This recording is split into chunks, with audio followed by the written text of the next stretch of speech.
Ochima mana qo'shilgan gunotori.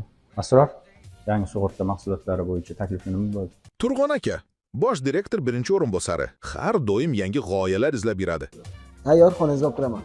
Bugun soat 4gacha olib kiring. Yangi mahsulot u qanaqa bo'ladi o'zi?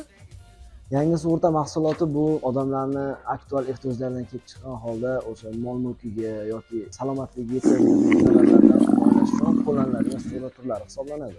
Masalan, To'g'risini aytsam, qornim ochganiga sani gaplaringni miya qabul qilmayapti. qorningni to'ydirib kel, keyin gaplashamiz.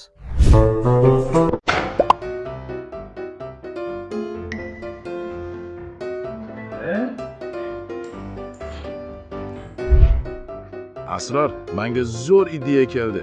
Menimcha bu hozir juda aktualniy bo'ladi. Qorning to'ydimi deyman. Xo'sh, nima taklif o'zi? Mani ideyam shuki,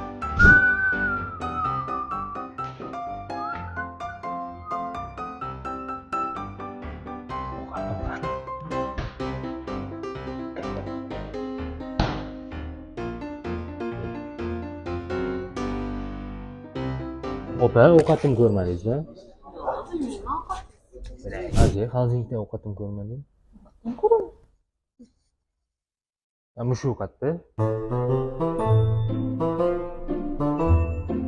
muzlatkich himoyalanmagan. Uning ichidagi narsalarni sug'urtalash kerak. Muzlatkichda nima bor edi? Mani ovqatim bor edi o'tdi.